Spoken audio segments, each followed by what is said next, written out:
আসসালামু আলাইকুম। চলে এলাম শারমিন তান্নু ইউটিউব চ্যানেল থেকে। দেখি হয়তো বা বুঝতে পারছেন আজকে আমি কি রেসিপি নিয়ে এসেছি। আজকে আমি নিয়ে এসেছি খুদের ভাত। এটাকে অনেকেই বউ ভাত বলে, তো আমরা খুদের ভাত বলি। চলুন দেখে আসি কিভাবে রান্না করব আমি। প্রথমে আমি হাঁড়ি দিয়ে দিয়েছি, তারপর তেল দিয়ে দিয়েছি, তেল গরম হয়ে গিয়েছে, সাথে দিয়ে দিয়েছি পেঁয়াজ, পরিমাণ মতো অল্প কিছু রসুন, একটু ব্রাউন করে ভেজে নেব।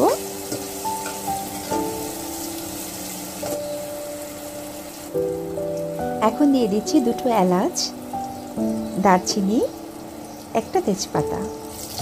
খুব অল্প উপকরণেই এই খুদের ভাতটা রান্না করা হয়। পেঁয়াজ মোটামুটি ভাজা হয়ে গিয়েছে, ব্রাউন কালার হয়ে গিয়েছে। আমি চালটাকে ধুয়ে ছড়িয়ে রেখেছিলাম পানিটা, তো আমি দিয়ে দিচ্ছি। এখন তেলের সাথে আর এই মশলার সাথে খুব ভালো করে মিশিয়ে নেব। এটাকে অন্যভাবেও রান্না করা যায়।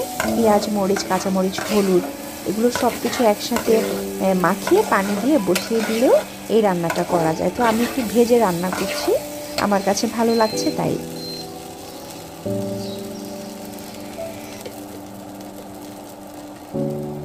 সাথে আমি এখন দিয়ে দিচ্ছি হলুদ, লবণ পরিমাণ মতো, কাঁচামরিচ।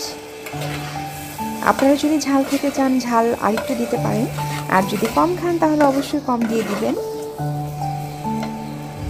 তো ভালো করে প্রায় ভাজা হয়ে গিয়েছে। আমি এখানে 1.5 পট চাল নিয়েছি। তো 1.5 পটের সাথে পারফেক্ট রান্না করতে হলে 2.5 পট পানি দিলেই যথেষ্ট। তাহলে দেখবেন একেবারে ঝরঝরা হয়েছে, পারফেক্ট ওয়েতে।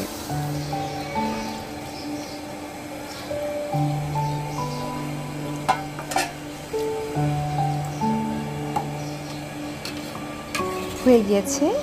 তো এখন আমি এটাকে খুব ভালো করে নেড়ে আমি ঢেকে দিব। ওয়েট করি, পানিটা একটু যখন কমে আসবে আমরা তখন দমে দিয়ে দিব। দেখুন পানিটা অনেকখানি কমে এসেছে, আর একটু অপেক্ষা করতে হবে। খুবই ইজি ওয়েতে রান্না করা যায়।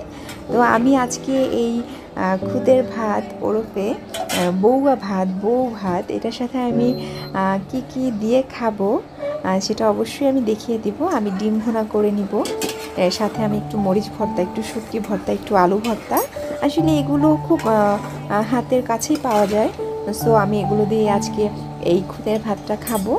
আপনারা দেখুন আমি রান্না করছি। দেখুন পানি অনেকখানি টেনে গিয়েছে। এখন আমি এই খুদের ভাতটাকে দমে দিয়ে দিব।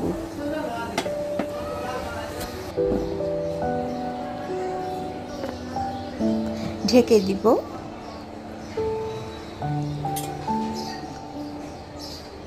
দমে দিয়ে দিলে হয় কি, নিচে পুড়ে যাওয়ার সম্ভাবনা থাকে না, আর হলো গিয়ে একটু অনেক ভালো ঝরঝরা হয়। তাই মাঝে মাঝে একটু নেড়ে চেড়ে দিবেন যাতে নিচে লেগে না যায়। অলমোস্ট আমার ভাতটা হয়ে গিয়েছে, খুদের ভাতটা হয়ে গিয়েছে। তারপরে আমি আর কিছুক্ষণ রাখতে যাচ্ছি পারফেক্টভাবে কুক হওয়ার জন্য।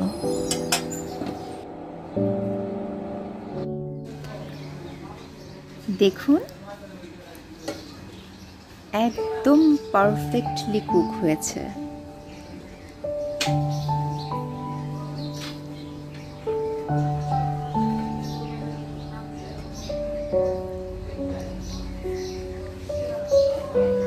দেখেছেন, আমি হাত দিয়েও দেখিয়ে দিচ্ছি, একদম ঝরঝরা। আরেকটি কথা, নামানোর সময় আপনাদের যদি ইচ্ছে হয় তাহলে 1 টেবিল চামচ ঘি দিয়ে দিতে পারেন, তাহলে স্মেলটা আরও ভালো আসবে। তো এখন আমার তো খুদের ভাত রান্না হয়ে গিয়েছে, এখন আমি কি দিয়ে খাবো সেটা রেডি করে নিচ্ছি। আমি করে নিয়েছি ডিম সিদ্ধ। তো ডিম সিদ্ধ করে ডিমগুলোকে আমি কেচে নিয়েছি, হলুদ লবণ দিয়ে একটু ভালো মতো মাখিয়ে নিয়েছি। এখন আমি তেল দিয়ে দিয়েছি।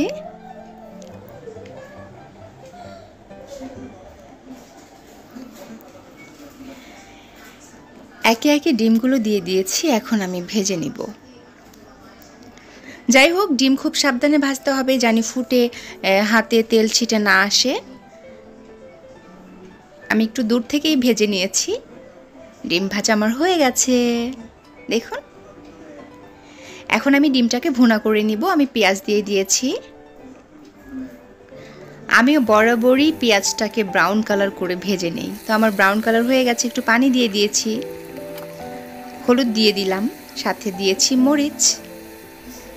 এখন আমি দিয়ে দিব সামান্য জিরার গুঁড়া। তো জিরার গুঁড়া দেওয়া হয়ে গেছে। এখন আর একটু পানি দিয়ে খুব ভালো মতো কষিয়ে নিচ্ছি। আজকে খুদের ভাত রান্নার কারণ হলো গিয়ে প্রচণ্ড বৃষ্টি পড়ছে, একটু ঠান্ডা ওয়েদার। এতদিন তো প্রচণ্ড গরম গিয়েছে আমাদের বাংলাদেশে, তাই অনেক দিন ধরে ভাবছিলাম খুদের ভাত খাবো, কিন্তু যেই গরম, এই গরমে আসলে এই খুদের ভাতটা খাওয়া যায় না। তাই ওয়েটিংয়ে ছিলাম কখন বৃষ্টি পড়বে। বৃষ্টি তো আসলে আল্লাহর একটি রহমত। তো আমরা যারা বাসায় থাকি তাদের জন্য বৃষ্টি অনেক আনন্দের, কিন্তু যারা বাইরে থাকে, যারা বাইরে কাজ করে, তাদের জন্য অনেক কঠিন ব্যাপার হয়ে যায় যদি অনেকক্ষণ বৃষ্টি পড়ে, অনেক কষ্ট হয়ে যায়। যাই হোক, আমি রান্না করছি। ডিম ভুনা আমার অলমোস্ট হয়ে যাচ্ছে। একটা কাঁচামরিচ ভেঙে দিয়ে দিচ্ছি। আল্লাহ সবাইকে হেফাজত করবেন ইনশাআল্লাহ। দেখুন, ডিম ভুনা হয়ে গিয়েছে। এখন আমি চলে এসেছি আলু ভর্তা করতে। খুব সহজেই আমি আলু ভর্তা করে নিচ্ছি। পেঁয়াজ মরিচ তেল দিয়ে দিয়েছি, খুব ভালো করে মেখে নিতে হবে। দেখুন, আলু ভর্তা হয়ে গেছে। উপরে একটা শুকনা মরিচ না দিলে কি ভালো লাগবে? আলু ভর্তা ডিম ভুনা তো হয়ে গেল। এখন আমি চলে এসেছি মরিচ ভর্তা করব। খুদের ভাতে মরিচ ভর্তা, আলু ভর্তা, শুটকি ভর্তা এগুলো ভালো লাগে। তো দেখুন, এখন আমি কিছু শুকনো মরিচ নিয়ে নিয়েছি, ভাজা না, কাঁচা। খুব ভালো করে এটাকে বেটে নিতে হবে মিহি করে। আসলে ব্লেন্ডারে যদি আমরা কাজ করি তাহলে খুব সহজেই ব্লেন্ড হয়ে যায়, কিন্তু ব্লেন্ডারে এতটা স্বাদ লাগে না যতটা স্বাদ লাগে শিলপাটায়। দেখুন, আমি কাঁচা পেঁয়াজ দিয়ে দিয়েছি।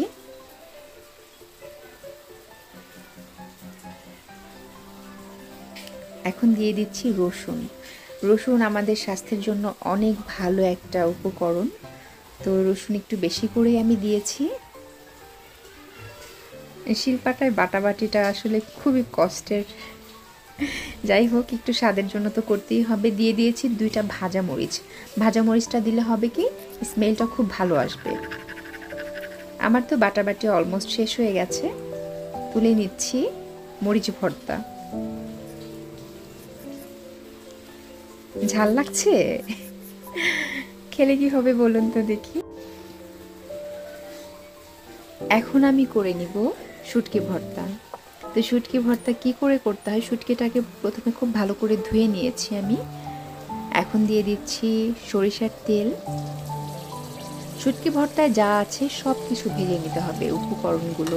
এখন আমি দিয়ে দিয়েছি রসুন। রসুন একটু বেশি দিয়েছি, সাথে দিয়ে দিয়েছি পেঁয়াজ, কাঁচামরিচ। খুব ভালো করে ভেজে নিচ্ছি। আমি একটু ব্রাউন কালার করে এগুলোকে ভেজে নিব। ভর্তা করলে অবশ্যই সবসময় সরিষার তেল দিয়ে করবেন। দেখুন, কালার চলে এসেছে, উঠিয়ে নিচ্ছি।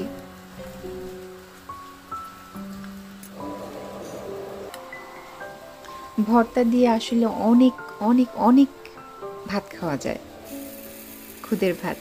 এখন আমি মাছগুলোকে ভেজে নিব। আমি জানতাম না যে শুটকি তেলে দিলে এরকম গলে যায়। যাই হোক, গলে গিয়েছে, কোনো সমস্যা না। আমি একেবারে টানিয়ে নিচ্ছি, তাতে করে প্রবলেম হবে না বাটাবাটি করতে। একদম ভুনা ভুনা হয়ে গেছে, ভাজাটাও হয়েছে। কাঁচা গন্ধ কিংবা শুটকির গন্ধ কমে যাবে। এখন আমি বাটাবাটি করে নিচ্ছি।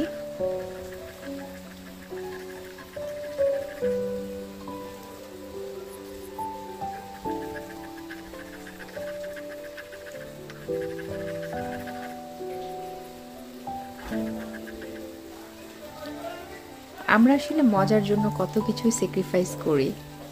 ইচ্ছে হলে ব্ল্যান্ড করে ফেলতে পারতাম, কিন্তু আসলে জিভের তো একটা বিষয় আছে, মজা না লাগলে আমরা বাঙালিরা কিছুই খেতে চাই না। দেখুন বাটাবাটি শেষ হয়ে গিয়েছে।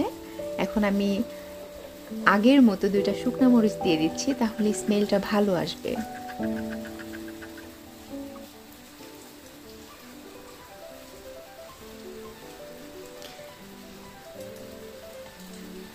এখন দিয়ে দিচ্ছি শুটকিগুলো। আমি এখানে 4টার মতো শুটকি নিয়েছি। দেখতে মনে হচ্ছে অনেক কম, কিন্তু যখন পেঁয়াজ, মরিচ, রসুন এগুলোর সাথে বাটা হয় তখন একটু বেড়েই যায়। আসলে শুটকি তো শুটকি না, শুটকির স্মেলটাই আসলে যখন ভর্তায় চলে আসে তখনই এটার টেস্ট বেড়ে যায়। দেখুন বাটাবাটি হয়ে গেছে। আমি অনেক দিন ধরে ওয়েট করছি কবে খুদের ভাত খাবো। ওয়েদার এত গরম, তাই আর খেতে পারছিলাম না। আজকে আল্লাহর রহমতে বৃষ্টি পড়েছে, আজকে আমি রান্না করে নিয়েছি খুদের ভাত, ভর্তা, ডিম ভুনা।